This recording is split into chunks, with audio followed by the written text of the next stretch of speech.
the Taylor's expansion.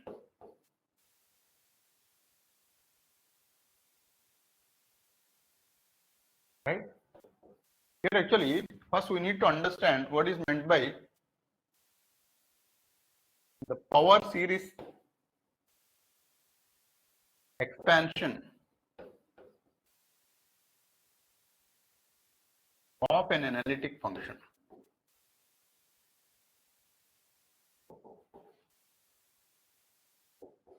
So power series expansion of an analytic function meaning, so we learned actually that is something called Taylor's expansion and the Maclaurin's expansion.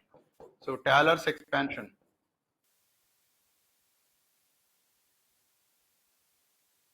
or Maclaurin's expansion, and this actually we will be discussing as part of calculus. So there actually what is meant by Taylor's expansion is, so we know that, so f of x plus h is equal to f of x plus h into f dash of x plus h square by 2 factorial into f double dash of x plus h cube by 3 factorial into f triple dash of x plus dash dash dash up to infinity as long as h is less than 1 or in between 0 to 1. So based on this condition, this is a convergent series. So this is always a convergent series. Convergent series meaning as you keep on increase the term, at one state actually this term has to become 0. Then only we say that as n tending to infinite, the term actually has to be vanished out. Then only we say that this is a convergent series. Got it?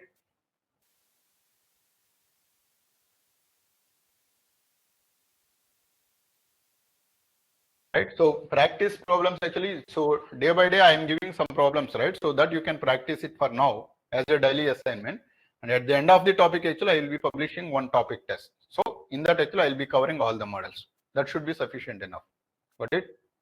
Okay. So this is called as a convergent series. Now the power series expansion is nothing but here you are able to express the Maclaurin series. If you talk about Maclaurin series, what it states is, so h will be x and x will be 0. That is the meaning of Maclaurin series. Out of this Taylor's expansion, if you say that this is f of, so h becomes x and x becomes 0. So that is why actually we expand around the origin. That is the meaning of it. So there actually the functional value is going to be of f of 0 plus h x into f dash of 0 plus x square by 2 factorial into f double dash of 0 plus x cube by 3 factorial into f triple dash of 0 plus dash dash dash up to infinity. Now the beauty of this particular expansion is here actually this is a constant, this is a constant, this is a constant, this is a constant, and all the terms are actually f of 0 and f dash of 0, f double dash of 0 or nth derivative of 0. Every term is a constant value. And we have actually the powers of, if you notice, this is a0 plus a1 into x plus a2 into x square plus a3 into x cube plus dash dash dash up to infinity. So this term actually will continue. If you notice, you are able to express as a polynomial, or this is what is called as the power series. You are able to express as the power of x, right? So this is expressed as a power of x, hence this is called as a power series. Now this is in the case of real calculus, actually we will be expanding the power series with the help of the Taylor's expansion or the Maclaurin's expansion. And the Maclaurin's expansion is simply the extension of Taylor's expansion. And the same case actually, given the function, any function, you will be able to express in terms of the powers of x for any random function for that if you give it. So that is, we know that the standard functions, that is e power x actually, if you substitute in this equation, this is going to be of 1 plus x square by 2 factorial plus x cube by 3 factorial plus dash dash dash up to infinity. This you might be already know. And similarly, actually, sin x expansion will be expanding as a power series, and cos x expansion also will be expanding as a power series. And as long as actually you have a so definite limit for this particular value, limit meaning as long as actually if you are able to calculate the value of this particular function to a finite value, this series has to be convergent, obviously, right? If it is convergent, then only we say that this function can be expressed in this particular equation. Now the same thing can even be extended even for the complex analysis also. So for any analytic function here, actually for any real function, as you are able to express in terms of a convergent series, provided if the function is converging, then why can we express this complex number or complex function also as a power series itself? So that is the basic question actually that we should be answering. So that means any function, if it is analytic, in that particular region, you will be able to express as a power series. That power series expansion, there are two different ways in this particular case. So in the real analysis, actually, there is only one case called the Taylor's expansion. But in the case of complex analysis, there are two different variations. One is the Taylor's expansion and another is the Lorentz expansion. Today, we are going to discuss the Taylor's expansion. Convergent is not understood. Convergent meaning, so converge means, suppose actually if I take these two hands, actually, if I bring into this direction, then actually it meets at one particular point. Now the distance between these two hands actually is keep on reducing and finally it is becoming zero. Now a convergent series is nothing but if you keep on write these terms with the higher values of n. So this is here n is equal to 0, n is equal to 1, n is equal to 2, n is nothing but the power of this. So if you are keep on increasing the n value at one stage, if that n increment causes this entire term to be 0, then actually we say that that is a convergent series. Got it?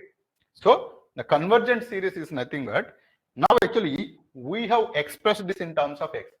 Now the x value actually, so here actually f of x plus h, and x becomes 0 and h actually is in between 0 to 1. Now in the place of x, actually in and around the origin, the x value of the function can be expressed in this particular manner. So that is the meaning of Maclaurin's expansion or the Taylor's expansion. Got it? Right? Yeah. So the condition has to be there, then only actually it is a convergent series. Otherwise, actually it's not a convergent series. That's what we call as the divergent series. Got it? Okay. Now actually coming to the analysis of the complex numbers, there actually the same function, as you are able to express, given the function f of x is equal to e power x, as you are able to express in terms of 1 plus x square by 2 factorial like this, if you are able to express it, now can any function, if I say that actually e power z, can it be expressed exactly in the same manner in terms of z's? So the answer is yes, as long as the function is analytic. Now, in which region you are expanding, that also matters. So here actually, suppose if you consider one closed contour, and let us say this is a circle, and this circle center is located at A, let us say. Now, let us say this is the point, z is equal to A, which is the center of this particular circle. And then actually within this particular region, if the function is analytic, so within this particular region, if the function is analytic, so this is then, so f of z is analytic within this particular region. This f of z, if I am able to express as the powers of z, so that is, if f of z can be expressed as, so z minus a into some constant, or actually simply a naught plus a1 into z minus a plus a2 into z minus a whole square plus a3 into z minus a whole cube plus dash dash dash up to infinity, as long as it is a convergent series, as long as the expansion is convergent.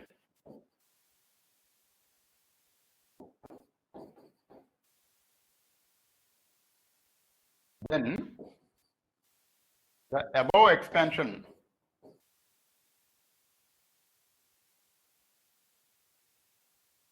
is called as Taylor's expansion. This is called as the Taylor's expansion, or this is one of the way of representing the power series. Now here if you notice, so this is power 1, this is power 2, power 3, like this actually it is keep on expanding. Now the constants a0, a1, a2, a3, like this actually, these terms actually whatever we are going to calculate for this particular expansion, at one stage an will become 0 as n tending to infinite. So then we call this as the convergent series. As n tends to infinite, at one stage an will become 0. Hence actually this is going to be a convergent series. Got it? Understood? What is the meaning of convergent series and what is a Taylor's expansion? Taylor's expansion is nothing but given the function, well, it may be a real expansion or it may be a complex expansion, that needs to be expressed as a convergent function, and that convergent functions as the powers of z minus a whole power 1 whole power 2 like this. Actually you have to expand it. Got it?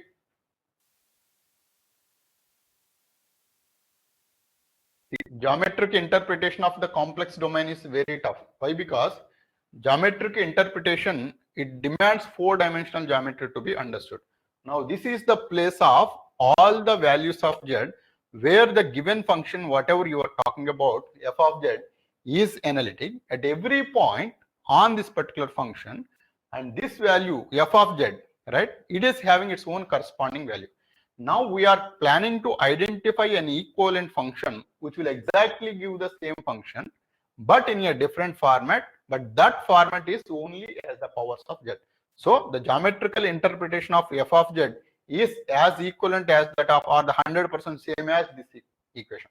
So given this particular graph, this graph is actually identified within this particular region on a UV plane. For each and every point on this particular plane of xy, you have identified one point, substituted in this one, you calculated the UV values, and then actually within the UV plane, you will have to identify the function value and try to trace all such kind of points. It will again convert to a region. So that region is on the UV plane.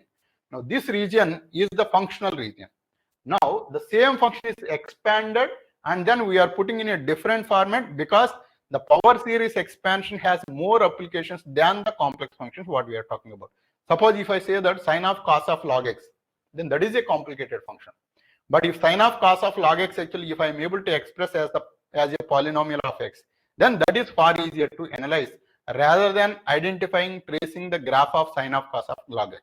Got it? And that is the application. So even for the complex numbers also, or the complex functions also, f of z, if it is a complicated function, the same thing can be expressed as a power series and still actually you will be able to express it. And also we are stating that a0, a1, a2, if you keep on expanded, at one stage actually definitely an will become 0 as n tending to infinite, meaning as you keep on go to the powers of z minus a, so z minus a value is also actually usually it is lesser than 1. So hence actually as you keep on expand, the higher order terms actually will lose its influence. Obviously the higher order terms will lose influence. If you want more accuracy, then you may consider 5 terms. If you want lesser accuracy, you may even consider even a single term. Or if you want a moderate accuracy of the function to calculate, then you might consider 2 terms or 3 terms depending upon your analysis. Got it? Why are we expanding in terms of z minus a, not as a z? Now in the Taylor's expansion, power series expansion, a actually, so now actually here we cannot generally say that, suppose this is the x plane and this is y, and this is on the xy plane. Within this particular plane, this is the region of interest. Now for this region actually you wanted to assure the convergence. So what is the condition you take up for the existence of the convergence for this particular function? Now there actually this boundary will play the role of convergence, or actually this boundary makes a complex problem to be a simplified problem if you are able to express in terms of z minus a rather than z, because z can be any number, but z minus a, so you are subtracting one number. Now if you notice, if I take any random point here, this is always known to be, this is a, z minus a is nothing but this radius value, and then actually this contour actually which is at a higher distance than this particular length. And so obviously if you take the ratio of this by this you are going to clear it as t minus a, where t is the point on this particular contour. This is definitely less than 1, we know that, right?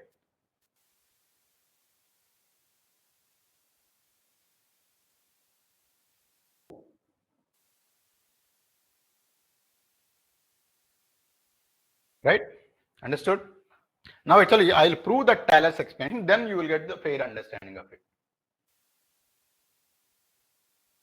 Yeah, so for any convergent series, the condition has to be followed. For any convergent series, whether it is a real or the complex or any kind of convergent series, the assurance what we are giving it is you are able to see this. Suppose actually if I say that 1 plus x square plus x cube, like this actually if we expand, then actually let us say x is equal to 2. Then actually what is the value of this particular function? If I ask that question, how much you say? If x is equal to 2 and this is an infinite function giving, so you are simply saying infinite. Now what is the value if I say 3? Even then also it is infinite.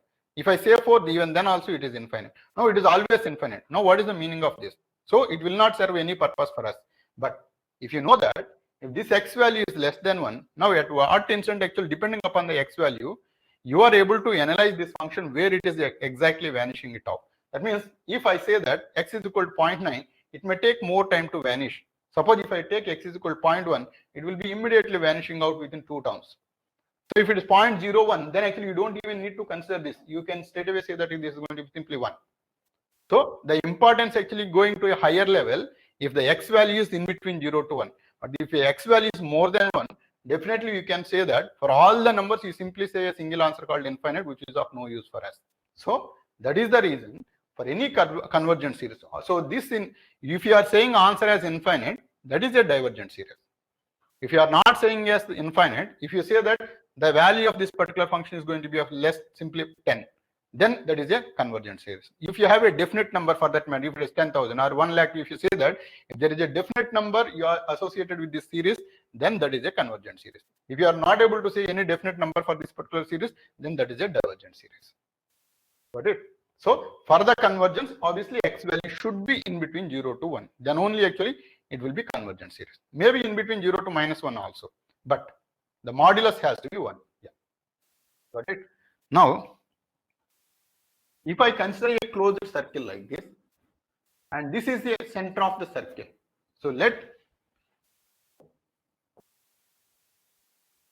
z is equal to a be the center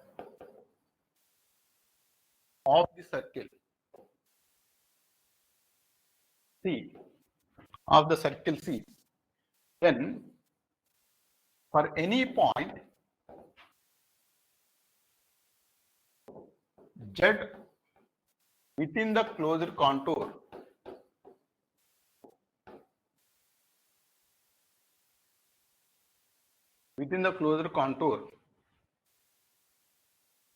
z minus a by t minus a is always less than or equal to 1, where t is a point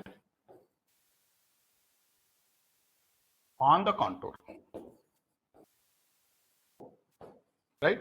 So z is a random point here and t is a point on this particular contour, random point on this contour. Then this length is lesser than this length. Obviously, if you calculate the value of z minus a by t minus a, it is always less than or equal to 1 for any point within that particular region. Yeah, Maclaurin series is expanded around the origin. That is the reason actually we have taken the step width to be x and h value to be 0. Got it? Okay. So this is the contour. Now, where t is a point on this particular contour. Now, this is z minus a by t minus a. Now, z minus, let us consider 1 by t minus z. If you consider this, this can be expanded as 1 by t minus a minus z minus a. Then this is going to be of, if you take out t minus a from this, and this can be expanded as 1 minus z minus a by t minus a. Right? Z minus a by t minus a. Now, 1 by t minus z or t minus a is it 1 by t minus z is equal to 1 by t minus a multiplied by 1 minus z minus a by t minus a whole power minus 1. Now, if you use the binomial expansion, this is going to be of 1 by t minus a, and this binomial expansion is 1 plus z minus a by t minus a plus z minus a by t minus a whole square plus z minus a by t minus a whole cube. Like this, actually, if you expand it, so till infinite, so this is the binomial expansion. This binomial expansion, now if you further put it into this, so this is 1 by t minus z, and this value is, after the multiplication, 1 by t minus a.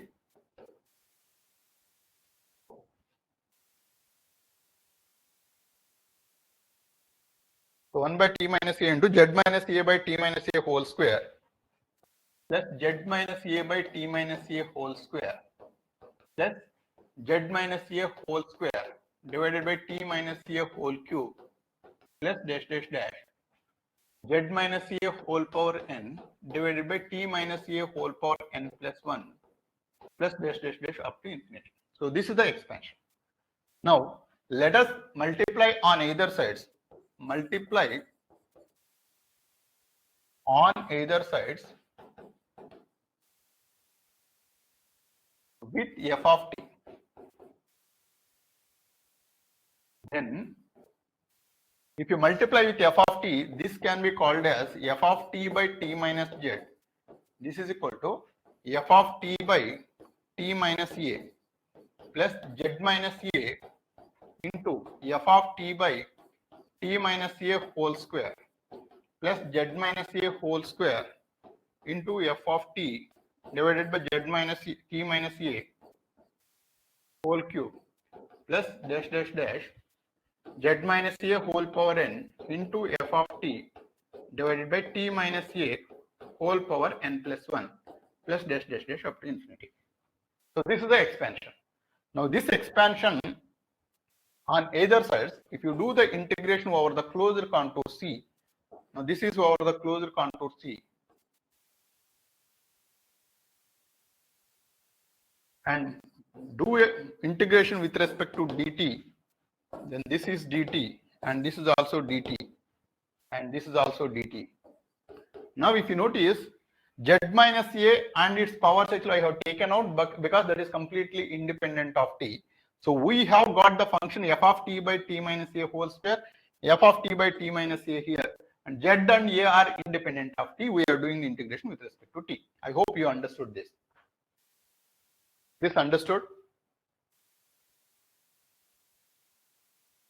Yes or no? Try to analyze it, because this is the crucial step. Right? So once you understand this, then you can multiply 1 by 2 pi I on either sides, and this is also 1 by 2 pi I if you multiply it for the entire value. Then this actually you can apply as per Cauchy's integral formula. As per Cauchy's integral formula,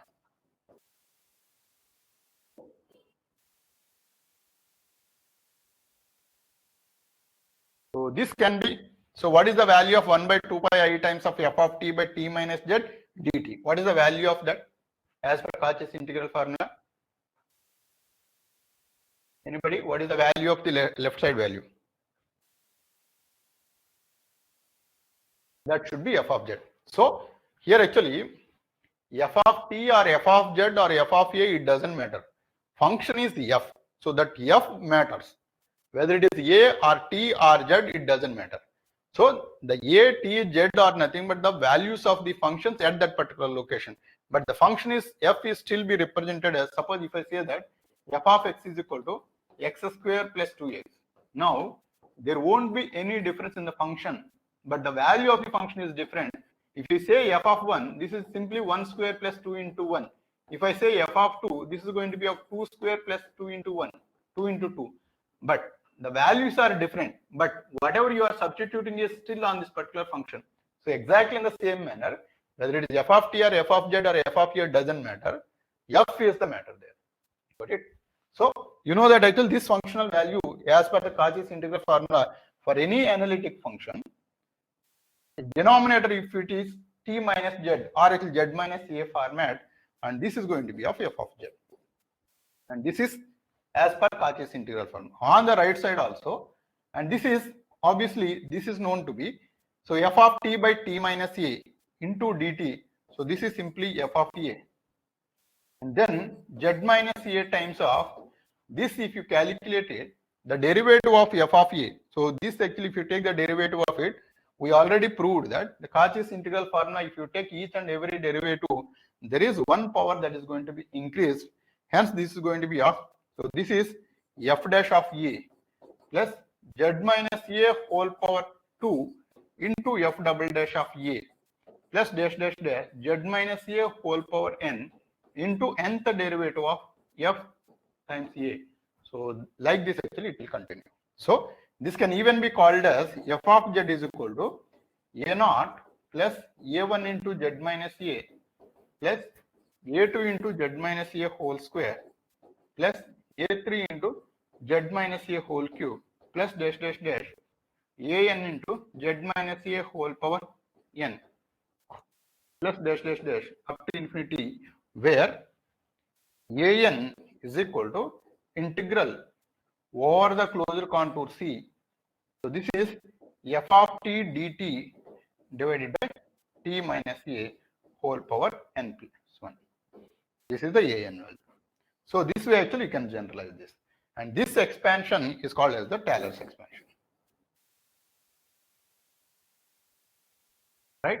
So that means if the function is analytic in a closed contour or in a closed circle with a as the center, then that function, which is an analytic function, can be expressed as a power series with the help of the Taylor's expansion in this particular manner. Got it? Any questions on this?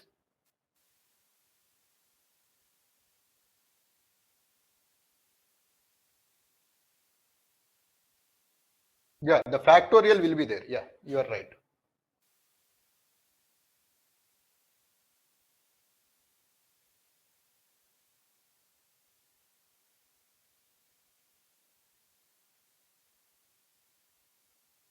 Yeah, you are correct.